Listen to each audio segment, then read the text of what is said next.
সেদিন যদি শাহবাগে যাইতাম, সংবিধান ছুঁড়ে ফেলে দিতাম, একটি জনগণের সরকার তৈরি করতাম, তাহলে আজকে আমার ভাইদেরকে এইভাবে কাঁদতে হতো না। আমি জনপ্রধানমন্ত্রীকে প্রথম দিন থেকে বলে আসছি, যতদিন এখানে চুপ থাকবে আপনার এই মসনদ, আপনার এটা হচ্ছে ভূমিকম্পের মতো কয়েক সেকেন্ডের ব্যাপার। এখনই যদি চুপ বলে যে আমি এই পার্লামেন্ট ভেঙে দিলাম এবং ক্ষমতা হস্তান্তর করে দিলাম কার কাছে? সেনাবাহিনী প্রধানের কাছে। কি করার আছে? কারণ এই সংবিধানে এটাই প্রভিশন। চুপ্পু গেলেন চিকিৎসার কথা বলে ইংল্যান্ডে। চুপ্পু সাহেব ইংল্যান্ডে গেলেন কি জন্য? চিকিৎসার কথা বলে। একটা মানুষ ফিজিউটিভ, যার শাস্তি হয়েছে মৃত্যুদণ্ড, আইনে সে পালাতক, রাষ্ট্রপতি শপথ নিছেন এই সংবিধান অনুযায়ী দেশের সার্বভৌমত্ব রক্ষা করবে, সে কিভাবে একজন পালাতক আসামির সাথে ফোনে কথা বলে এদেশে কিভাবে সামরিক শাসন জারি করা যায় সে নিয়ে তিনি পরামর্শ করে আসছেন। যে কথাটা আমি প্রথম দিন থেকে বলছি, শোনেন, আব্দুর রহমান বিশ্বাস, অনেকে ইতিহাসের কথা জানেন না, আব্দুর রহমান বিশ্বাস সাহেব সেদিন বলছে আমি মৃত্যুকে বেছে নিব কিন্তু আর্মির হাতে ক্ষমতা দিব না। সেজন্য নাসিম সাহেব সেদিন ক্ষমতা টেক ওভার করতে পারেনি। আমি জনপ্রধানমন্ত্রীকে প্রথম দিন থেকে বলে আসছি, যতদিন এখানে চুপ থাকবে আপনার এই মসনদ, আপনার এটা হচ্ছে ভূমিকম্পের মতো কয়েক সেকেন্ডের ব্যাপার।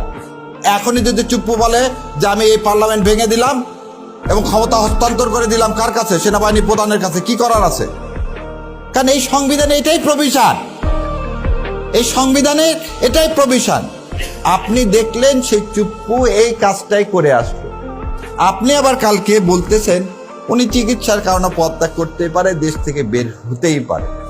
মানে আপনি তাকে পদত্যাগ করে আবার দেশ থেকে বের করে দেওয়ার একটা এগ্রিমেন্ট করতেছেন। কার সাথে? আমার ভাই বললে সব দল এক না, সবাই এক না। জুলাইয়ের সাথে বেইমানি করতেছে বলে আজকে সংস্কার হচ্ছে না।